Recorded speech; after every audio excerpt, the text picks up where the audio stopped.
GeM TV நேயர்களுக்கு அன்பு வணக்கங்களை கூறிக்கொண்டு வழக்கம்போல் விநாயகப் பெருமானை வணங்கி இன்றைய 12 ராசிகளுக்கான பலன்கள். இன்று 21/8/2025 ஆவணி மாதம் 5ஆம் நாள் விஸ்வாவசு வருடம். சூரிய உதயம் காலை 5:57 சூரிய அஸ்தமனம் மாலை 6:27 இன்றைய ஆதிக்க கிரகம் குரு பகவான். வழிபட வேண்டிய தெய்வம் தட்சிணாமூர்த்தியை நாம் இன்றைய நாளிலே வழிபட வேண்டும்.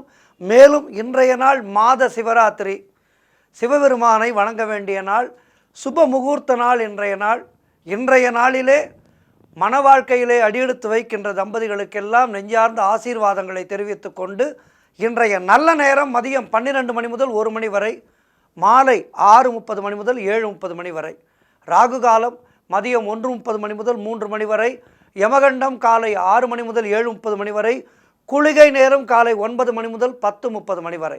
இன்றைய சுபகோரை சூரிய கோரை காலை 8 மணி முதல் 9 மணி வரை. இந்த நேரத்திலே என்ன செய்யலாம்? இந்த சூரிய கோரையிலே அரசு சம்பந்தப்பட்ட காரியங்களை தொடங்கலாம். அது விஷயமாக அதிகாரிகளிடம் பேசலாம். இடமாற்றத்திற்காக முயற்சி செய்பவர்கள் இந்த நாளை பயன்படுத்தி கொள்ளலாம்.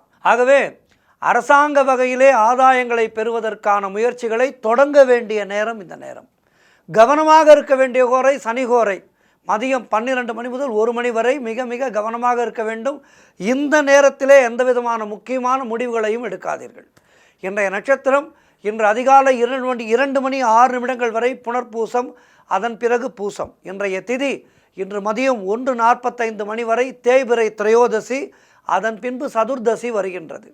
இன்றைய சந்திராட்டம ராசி தனுசு ராசிக்கு சந்திராட்டமம் இருக்கின்றது. கவனமாக இருக்க வேண்டும். மூல நட்சத்திரக்காரர்கள் இன்றைய நாளிலே கருப்பு நிற ஆடைகளை அணிவது தவிர்ப்பது நல்லது. நாளைய விசேஷம், நாளை பூர்ண அமாவாசை. முன்னோர்களுக்கெல்லாம் தர்ப்பணம் கொடுத்து அவர்களுடைய ஆசீர்வாதங்களை பெற வேண்டிய நாள். தவறாமல் செய்ய வேண்டும் தர்ப்பணம். தொடர்ந்து நாம் காண இருப்பது 12 ராசிகளுக்கான பலன்களை. மேஷ ராசி அன்பர்களே, இன்று சந்திரன் உங்கள் ராசிக்கு 4ஆம் இடத்திலே இருக்கின்றார். உங்களுடைய ராசி அதிபதி செவ்வாய் ராசிக்கு 6ஆம் இடத்திலே இருக்கின்றார். ஆகவே இன்றைய நாளிலே சொந்த வீடு வாங்குவதற்கான யோகங்கள் உண்டாகும். அது விஷயமான முயற்சிகளிலே உங்களுக்கு இன்றைய நாளிலே துவங்கினீர்கள் என்றால் வெற்றிகள் உண்டாகும். நண்பர்கள் உறவினர்களால் ஆதாயம் உண்டாகின்ற நாள். தாய் வழி உறவுகளின் மூலம் நல்ல ஆதாயங்கள் உண்டாகும். செய்தொழில் செய்பவர்களுக்கு நல்ல வளர்ச்சிகள் உண்டாகின்ற நாள். திருமணம் போன்ற சுபகாரிய பேச்சுவார்த்தைகள் சுபமாக முடியும். பணவரவு அதிகரிக்கும். குழந்தை பாக்கியத்திற்காக காத்திருக்கின்ற தம்பதிகளுக்கு சந்தான பிராப்தி உண்டாகும். குலதெய்வ வழிபாடு அனுகூலத்தை தரும். முன்னோர்களுடைய ஆசீர்வாதங்களை பரிபூர்ணமாக பெற வேண்டிய நாள் இன்றைய நாள். வெற்றிகளை தரக்கூடிய அற்புதமான நாள். வாழ்த்துக்கள். இன்றைய நாளிலே தட்சிணாமூர்த்தியை வணங்குங்கள். ரிஷபராசி அன்பர்களே, இன்று சந்திரன் உங்கள் ராசிக்கு 3ஆம் இடத்திலே இருக்கின்றார். உங்களுடைய ராசி அதிபதி சுக்கிரன் ராசிக்கு 3ஆம் இடத்திலே இருக்கின்றார். ஆகவே எடுக்கின்ற முயற்சிகள் அனைத்திலும் வெற்றி கிடைக்கும். இளைய சகோதரர்கள் மூலம் நல்ல ஆதாயங்கள் உண்டாகும். குழந்தைகளுக்காக சுப செலவு செய்யக்கூடிய நாள். உடல் ஆரோக்கியத்திலே சிறப்பான முன்னேற்றம் உண்டாகும். கடன் தொல்லைகள் விலகும். அலுவலகத்திலே வேலை பார்ப்பவர்களுக்கு வேலை மாற்றம் உண்டாகும். பொருள் வரவும் தனலாபமும் அதிகரிக்கின்ற நாள். திடீர் அதிர்ஷ்டங்கள் சிலருக்கு தேடி வரும். கூட்டு தொழிலிலே நல்ல லாபங்கள் வரக்கூடிய நாள். வேலை தேடிக்கொண்டிருப்பவர்களுக்கு நல்ல வேலை கிடைக்கும். உங்களுடைய சுய தொழிலிலே வியாபாரத்திலே நல்ல வளர்ச்சிகள் உண்டாகின்ற நாள். திருமணம் போன்ற சுபகாரிய பேச்சுவார்த்தைகள் இனிதே முடியும். தந்தை உறவு வழியிலே நல்ல அனுகூலங்கள் உண்டாகின்ற நாள். நண்பர்கள் மூலம் எதிர்பார்த்த உதவிகள் கிடைக்கின்ற சிறப்பான நாள். இன்றைய நாளிலே தட்சிணாமூர்த்தியை வணங்குங்கள். வாழ்த்துக்கள். மிதுன ராசி அன்பர்களே, இன்று சந்திரன் உங்கள் ராசிக்கு 2ஆம் இடத்திலே இருக்கின்றார். உங்களுடைய ராசி அதிபதி புதன் ராசிக்கு 2ஆம் இடத்திலே இருக்கின்றார். ஆகவே எதிர்பார்த்த விஷயங்கள் எல்லாம் நல்லபடியாக நடக்கும். தொழில் மற்றும் வியாபாரத்திலே சிறப்பான முன்னேற்றம் உண்டாகும். திருமணம் போன்ற சுபகாரிய பேச்சுவார்த்தைகள் இனிதே முடியும். எதிர்பார்த்த பணியிட மாற்றம் ஒரு சிலருக்கு கிடைக்கும். திருமணம் போன்ற சுபகாரிய பேச்சுவார்த்தைகள் இனிதே முடிகின்ற நாள். புதிதாக ஏதேனும் பொருட்கள் வாங்குவீர்கள். உறவினர்களோடு இருந்து வந்த மன வருத்தங்கள் தீரும். பிள்ளைகளால் பெருமை ஏற்படும். கடன் பிரச்சனைகள் தீர்வதற்கான சாத்தியக்கூறுகள் ஏற்படும். பொருளாதாரம் திருப்திகரமாக இருக்கும். மொத்தத்தில் மனம் சந்தோஷமாக இருக்கும். பழைய பாக்கிகள் வசூலாகும். காரிய வெற்றிகள் உண்டாகின்ற நாள், சிறப்பான நாள் இது. தட்சிணாமூர்த்தியை வணங்குங்கள். வாழ்த்துக்கள். கடகராசி அன்பர்களே, இன்று சந்திரன் உங்கள் ராசியிலேயே இருக்கின்றார். ஆகவே மனம் சந்தோஷமாக இருக்கும். அலுவலகத்திலே வேலை பார்ப்பவர்களுக்கு பதவி உயர்வு, சம்பள உயர்வு போன்றவை கிடைக்கும். உடல் ஆரோக்கியம் திருப்திகரமாக இருக்கும். உங்களுடைய முயற்சிகள் எல்லாம் பெரும் வெற்றிகளை தருகின்ற அற்புதமான நாள். தொட்டதெல்லாம் பொன்னாகக்கூடிய நல்ல நாள். பண வரவு அதிகரிக்கும். பொருளாதாரம் திருப்திகரமாக இருக்கும். நண்பர்கள் மூலம் நல்ல அனுகூலங்கள் உண்டாகும். நினைத்ததெல்லாம் நினைத்தபடி நடக்கின்ற நல்ல நாள். வேலை தேடிக்கொண்டிருப்பவர்களுக்கு நல்ல வேலை கிடைக்கும்.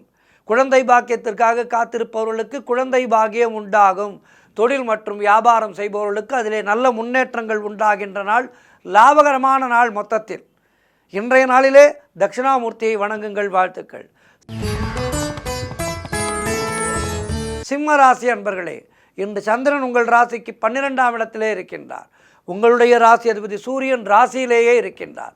ஆகவே இன்றைய நாளிலே குலதெய்வ வழிபாடு வெற்றியை தரும். வீண் வாக்குவாதங்களை எல்லாம் தவிர்க்க வேண்டிய நாள். யாருடைய விஷயங்களிலேயும் நீங்கள் தலையிடாதீர்கள். மேலதிகாரிகளால் நெருக்கடிகள் உண்டாகும். ஆகவே அலுவலகத்திலே வேலை பார்ப்பவர்கள் மிக கவனமாக இருக்க வேண்டிய நாள். வேலை மாற்றம் ஒரு சிலருக்கு உண்டாகும். தொழில் சம்பந்தமான புதிய கடன் எதுவும் வாங்காதீர்கள். பொருளாதாரம் நெருக்கடியாக இருக்கும். அலுவலகத்திலே வேலை பளு அதிகமாக இருக்கும். உடல் ஆரோக்கியத்திலே எச்சரிக்கையாக இருக்க வேண்டிய நாள். தொழிலிலே புதிய முதலீடுகளை, புதிய முயற்சிகளை தவிர்க்க வேண்டிய நாள். மொத்தத்தில் இன்றைய நாளிலே நீங்கள் கவனமாக இருக்க வேண்டும். குரு தட்சிணாமூர்த்தியை வணங்குங்கள். வாழ்த்துக்கள். கன்னிராசி அன்பர்களே, இன்று சந்திரன் உங்கள் ராசிக்கு 11ஆம் இடத்திலே இருக்கின்றார். உங்களுடைய ராசி அதிபதி புதன் ராசிக்கு 11ஆம் இடத்திலே இருக்கின்றார். ஆகவே எல்லா விதமான பாக்கியங்களும் கிடைக்கின்ற நல்ல நாள். மூத்த சகோதரர்கள் மூலம் நல்ல ஆதாயங்கள் உண்டாகும். எதிர்பார்த்த பணவரவு திருப்தியாக கிடைக்கும். உடல் ஆரோக்கியத்திலே நல்ல முன்னேற்றம் ஏற்படும். செய்தொழில் செய்பவர்களுக்கு அதிலே நல்ல லாபங்கள் வரக்கூடிய நாள்.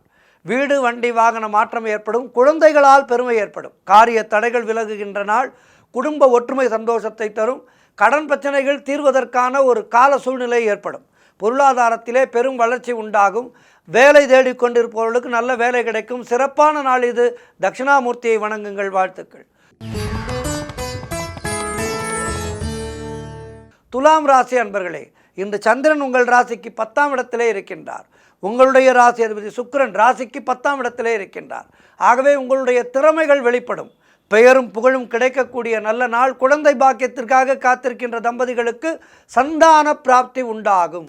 தாய் வழி சொந்தங்களின் உதவிகள் எல்லாம் கிடைக்கும். கடன் தொல்லைகள் விலகும். மனக்குழப்பங்கள் தீருகின்ற நாள். உங்களுடைய முயற்சிகள் எல்லாம் கைகூடி வரும். தொழிலிலே நல்ல முன்னேற்றங்கள் உண்டாகின்ற நாள். திருமணம் போன்ற சுபகாரிய பேச்சுவார்த்தைகள் இனிதே முடியும். பொருளாதாரம் திருப்திகரமாக இருக்கும். உடல் ஆரோக்கியம் நன்றாக இருக்கும். மொத்தத்தில் இன்றைய நாள் அற்புதமான நாள். குரு தட்சிணாமூர்த்தியை வணங்குங்கள். வாழ்த்துக்கள். விருச்சிக ராசி அன்பர்களே, இன்று சந்திரன் உங்கள் ராசிக்கு 9ஆம் இடத்திலே இருக்கின்றார். உங்களுடைய ராசி அதிபதி செவ்வாய் ராசிக்கு 11ஆம் இடத்திலே இருக்கின்றார். ஆகவே தந்தை வழி சொந்தங்களின் மூலம் நல்ல அனுகூலங்கள் உண்டாகும். வீடு, வண்டி, வாகன மாற்றங்கள் ஏற்படும். உடல் ஆரோக்கியம் சிறப்பாக இருக்கும். அலுவலகத்திலே புதிய வாய்ப்புகள் வெற்றியை தரும். நீங்கள் நினைத்தது அனைத்தும் நல்லபடியாக நடக்கக்கூடிய அற்புதமான நாளாக இருக்கின்றது. திருமணம் போன்ற சுபகாரிய பேச்சுவார்த்தைகள் கைகூடி வரும். கடன் பிரச்சனைகள் தீரும். குழந்தை பாக்கியத்திற்காக காத்திருக்கின்ற தம்பதிகளுக்கு குழந்தை பாக்கியம் உண்டாகும். புதிதாக தொழில் தொடங்கும் முயற்சிகளை தொடங்கினால் அது வெற்றியை தரும். மொத்தத்தில் காரிய தடைகள் எல்லாம் விலகி வெற்றிகள் சேர்கின்ற அற்புதமான நாள். நண்பர்கள் மூலம் ஆதாயம் உண்டாகும். குரு தட்சிணாமூர்த்தியை வணங்குங்கள். வாழ்த்துக்கள். தனுராசி அன்பர்களே, இன்று சந்திரன் உங்கள் ராசிக்கு 8ஆம் இடத்திலே இருக்கின்றார். உங்களுடைய ராசி அதிபதி குரு ராசிக்கு 7ஆம் இடத்திலே இருக்கின்றார். இன்று நாள் முழுவதும் சந்திராட்டமும். கவனமாக இருக்க வேண்டும். மனக்குழப்பமும் பதற்றமும் இருக்கக்கூடிய நாள். யாருக்கும் கடன் கொடுக்காதீர்கள். கடன் வாங்காதீர்கள். கணவன் மனைவிக்குள் சண்டை சச்சரவுகள் ஏற்பட்டு விலகும். வேலை செய்கின்ற இடத்திலே மற்றவரை பற்றி எதுவும் பேசக்கூடாது. கோபத்தை முற்றிலுமாக தவிர்க்க வேண்டிய நாள். தேவையில்லாத பயத்தை தவிர்த்து கொள்ளுங்கள். வேலை மாற்றம் ஒரு சிலருக்கு ஏற்படும். உடல் ஆரோக்கியத்தில் மிகுந்த கவனம் தேவை. குலதெய்வ வழிபாடு மன அமைதியை தரும். கூட்டுத் தொழிலிலே புதிய முதலீடுகளை புதிய முயற்சிகளை தவிர்க்க வேண்டிய நாள். அலுவலகத்தில் வேலை பளு அதிகமாக இருக்கும். மொத்தத்தில் எதிலும் எச்சரிக்கையாக இருக்க வேண்டிய நாள். மற்றவரோடு பேசும்போது மிகுந்த கவனமாக பேச வேண்டும். ஒரு வார்த்தை வெல்லும், ஒரு வார்த்தை கொல்லும் என்று சொல்வார்கள். ஆகவே இன்றைய நாளிலே நீங்கள் மௌனத்தை அதிகம் கடைபிடியுங்கள். வாழ்த்துக்கள். மகர ராசி அன்பர்களே, இன்று சந்திரன் உங்கள் ராசிக்கு 7ஆம் இடத்திலே இருக்கின்றார். உங்களுடைய ராசி அதிபதி சனி ராசிக்கு 2ஆம் இடத்திலே இருக்கின்றார். ஆகவே திருமணத்துக்காக காத்திருக்கின்ற வரன்களுக்கு திருமணம் நிச்சயமாகும். எடுக்கின்ற முயற்சிகளிலே பெரும் வெற்றி உண்டாகின்ற நல்ல நாள். வீடு வண்டி வாகன யோகம் உண்டாகும். செய்கின்ற செயலிலே பெயரும் புகழும் கிடைக்கும். கணவன் மனைவிக்குள் இருந்து வந்த பிரச்சனைகள் எல்லாம் சரியாகும். மனம் சந்தோஷமாக இருக்கும். கூட்டுத் தொழில் செய்பவர்களுக்கு அதிலே நல்ல லாபங்கள் ஏற்படக்கூடிய நாள். நினைத்த காரியங்கள் அனைத்தும் நல்லபடியாக நடக்கக்கூடிய நல்ல நாளாக இருக்கின்றது. புதிதாக வேலை தேடி கொண்டிருப்பவர்களுக்கு நல்ல வேலைகள் கிடைக்கும். அலுவலகத்திலே வேலை பார்ப்பவர்களுக்கு சம்பள உயர்வும் பதவி உயர்வும் கிடைக்கும். புதிய தொழில் முயற்சிகள் எல்லாம் பெரும் வெற்றி பெறும். மொத்தத்தில் இன்றைய நாள் அற்புதமான நாள். இன்றைய நாளிலே தட்சிணாமூர்த்தியை வணங்குங்கள். வாழ்த்துக்கள். கும்பராசி அன்பர்களே, இன்று சந்திரன் உங்கள் ராசிக்கு 6ஆம் இடத்திலே இருக்கின்றார். உங்களுடைய ராசி அதிபதி சனி ராசியிலேயே இருக்கின்றார். ஆகவே காரிய தடைகள் ஏற்பட்டு விலகும். அலுவலகத்திலே வீண் வாதங்களை எல்லாம் தவிர்க்க வேண்டிய நாள். திருமணம் போன்ற சுபகாரிய பேச்சுவார்த்தைகள் சற்று தாமதமாகும். வியாபாரத்திற்காக புதிய முதலீடுகளை தவிர்க்க வேண்டிய நாள். உடல் ஆரோக்கியத்திலே மிகுந்த எச்சரிக்கையாக இருக்க வேண்டும். குடும்பத்திலே கணவன் மனைவிக்குள் சண்டை சச்சரவுகள் ஏற்பட்டு விலகும். கவனமாக பேச வேண்டும். ஒருவருக்கொருவர் பேசும்போது மிகுந்த கவனத்தோடு பேச வேண்டும். கூட்டுத் தொழிலிலே மன வருத்தங்கள் உண்டாகலாம். நண்பர்கள் உறவினர்கள் மூலம் அனுகூலம் உண்டாகும். தேவையில்லாத செலவுகள் ஏற்படலாம். ஆகவே செலவுகளை கட்டுப்படுத்துங்கள். வார்த்தைகளை கட்டுப்படுத்துங்கள். மௌனத்தை கடைபிடியுங்கள். குரு தட்சிணாமூர்த்தியை வணங்குங்கள். வாழ்த்துக்கள். இறுதியாக மீனராசி அன்பர்களே, இன்று சந்திரன் உங்கள் ராசிக்கு 5ஆம் இடத்திலே இருக்கின்றார். உங்களுடைய ராசி அதிபதி குரு ராசிக்கு 4ஆம் இடத்திலே இருக்கின்றார். ஆகவே குழந்தைகளால் மகிழ்ச்சி உண்டாகும். தொழில் மற்றும் வியாபாரத்தில் நல்ல லாபங்கள் உண்டாகின்ற நாள். நண்பர்கள் மூலம் அனுகூலம் உண்டாகும்.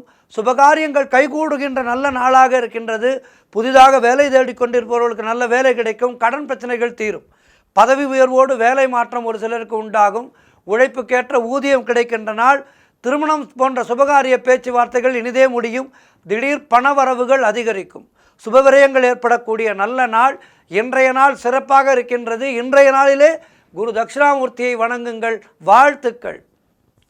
12 ராசியினருக்கும் இன்றைய நாள் சிறப்பாக இருக்க பிரார்த்திக்கின்றேன். நன்றி, வணக்கம். இன்றைய ஆன்மீக தகவல்.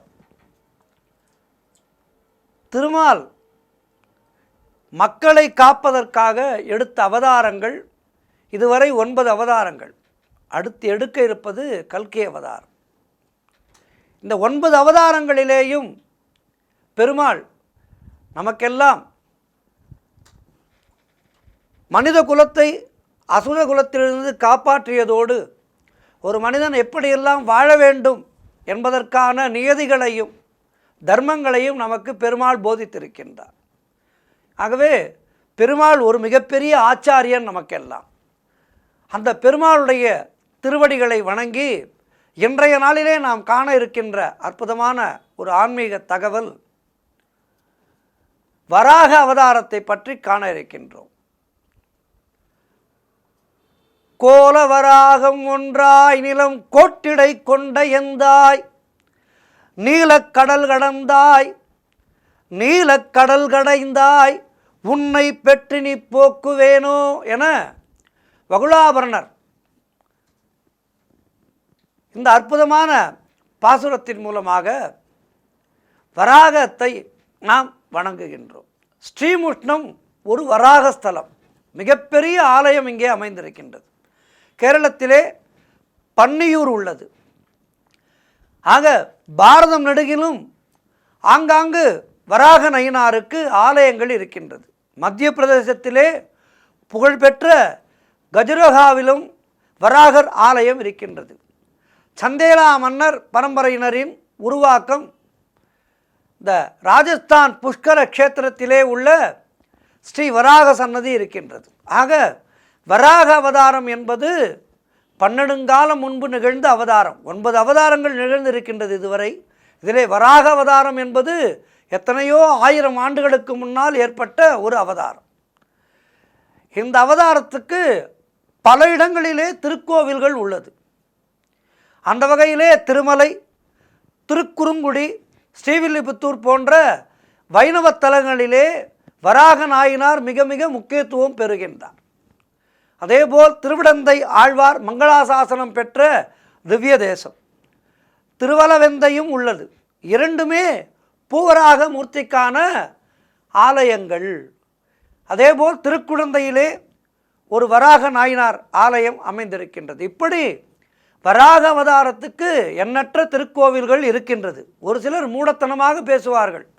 வராகத்தை வணங்குவீர்களா என்று கேட்பார்கள். நாத்திகம் பேசுகின்றோம் என்கின்ற பெயரிலே. வராகருக்கு தனி சன்னதியே இருக்கின்றது நிறைய கோவில்களிலே. ஆக வராக அவதாரம் என்பது நாம் வணங்க வேண்டிய முக்கியமான ஒரு. அதேபோல் திருமையத்திலே ஒரு வராகர் சன்னதி இருக்கின்றது. நெல்லை மாவட்டத்திலே கல்லிடைக்குறிச்சியிலே வராகருக்கு தனியாக கோவிலே இருக்கின்றது. பெருமாள் வெண்பன்றி வடிவிலே வந்து ஸ்ரீ நாராயண தீர்த்தருக்கு வழிகாட்டி மறைந்த தலம் வரகூர். இந்த வராகத்தின் பெயராலேயே அந்த ஊர் வரகூர் என்று அழைக்கப்படுகின்றது. அதேபோல் மயிலை, கைலையே மயிலை, மயிலையே கைலை என்பார்கள். அப்படிப்பட்ட அற்புதமான க்ஷேத்திரமான மயிலையிலே பூம்பாவாய் அவளை உயிர் பெறச் செய்த தலம். அப்படிப்பட்ட அற்புதமான தலத்திலே விண்டகரத்திலே தனியாக ஒரு நயினார் சன்னதி இருக்கின்றது. வராக நயினார் சன்னதி இருக்கின்றது. ஆலய கருவறையிலே அடைய வராக உற்சவ மூர்த்தி இங்கே இருக்கின்றது. அதேபோல் அயோத்தியாபுரிக்கு அருகிலே இருக்கின்ற சுகரக்ஷேத்திரம், சுகர்கேத் என்று சொல்வார்கள். இங்கே சந்த் துளசிதாஸ் மகராஜின் அவதார தலமாகும் இந்த இடம். இதுவும் ஒரு வராக கஷேத்திரம்.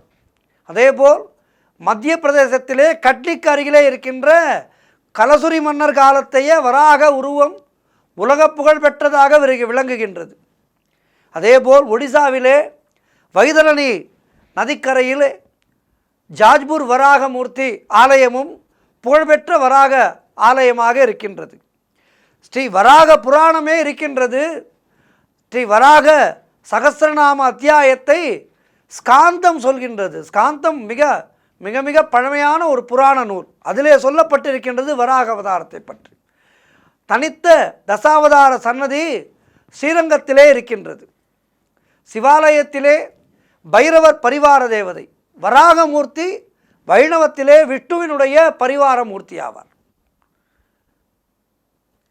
விஜயநகர சாளுக்கிய மன்னர்கள் வராக துவஜம் அமைத்து கொண்டனர். பிரதிகார மன்னர்கள் வராக நாணயங்களை எல்லாம் வெளியிட்டனர். இந்திய இறையியலிலே ஆலய வரலாறு எல்லாமே மருத்துவம், விஞ்ஞானம் போன்ற தனித்தனி துறைகள். இந்த துறைகளிலே இப்படிப்பட்ட வராக அவதாரத்தை வணங்குவதால் நமக்கு என்னென்ன பேறுகள் கிடைக்கும் என்றால் எல்லா விதமான பேறுகளுமே கிடைக்கும் என்று ஸ்காந்தம் சொல்கின்றது. வராகரை வழிபட்டால் மகாவிஷ்ணுவை வழிபட்ட அத்தனை பலன்களும் நமக்கு வந்து சேரும் என்று சொல்லப்பட்டிருக்கின்றது. ஆகவே வராகமூர்த்தியை வணங்குவது என்பது ஏதோ நம்முடைய சிந்தனைக்கு மாறுபட்ட ஒரு செயல் அல்ல. வராகமூர்த்தி என்பவர் மகாவிஷ்ணுனுடைய பூர்ணமான ஒரு அவதாரம். இந்த அவதாரத்தை வணங்குவதாலே மகாவிஷ்ணுவை வணங்கிய அத்துணை விதமான பேறுகளும் நமக்கு கிடைக்கும் என்பதை பாசுரங்கள் நமக்கு சொல்கின்றது. இந்த திருக்குடந்தை ஆதி வராகர் கோவிலே வராக புஷ்கரணி இருக்கின்றது. திருவனந்தபுரத்திலே வராக பெருமான் எழுந்தருளிருக்கின்ற பரிசத்திற்கே ஸ்ரீ வராகம் என்றுதான் பெயர். அதேபோல் திருவெள்ளரை ஸ்வேத வராக கஷேத்திரம் என்று உலக புகழ் பெற்றது. திவ்ய தேசங்களிலே திருக்கல்வனூரும் வராக கஷேத்திரமாகும். அதேபோல் திருத்தணிக்கு அருகே மேல்பதட்டூர் என்ற இடத்திலே தரணி வராக சுவாமி கோவில் இருக்கின்றது. மிகவும் அழகான வராக மூர்த்தம் இந்த ஆலயத்திலே. மூலவர் உற்சவர் இருவருமே வராக ரூபத்திலே எழுந்தருளி நமக்கு அருள்பாலிக்கின்றார்கள். இப்படி எத்தனையோ கோவில்கள் இன்னும் சொல்லிக்கொண்டே போகலாம். கண்ணன் பிறந்த மதுராவிலே ஆதிவராகர், ஸ்வேதவராகர் என்று 2 வராக மூர்த்திகள் இருக்கின்றார்கள். அதேபோல் ரிஷிகேஷ் பரத் நாராயணன் சன்னதியிலே வராக சுவாமி இருக்கின்றார். திருமாலிருஞ்சோலை அழகர் கோவில் தசாவதார சன்னதியிலே வராகமூர்த்தியை தரிசிக்கலாம். இப்படி இந்தியா முழுவதுமே வராகருக்கு தனியான சன்னதிகளும் தனியான கோவில்களும் இருக்கின்றது. ஆகவே இப்படிப்பட்ட வராகமூர்த்தியை வணங்கி வராகமூர்த்தியை வணங்குவதால் அந்த விஷ்ணுபிரானை வணங்கிய அத்துணை விதமான பலன்களையும் நாம் பெறலாம். ஓம் வராகமூர்த்தியே நமக. நன்றி, வணக்கம்.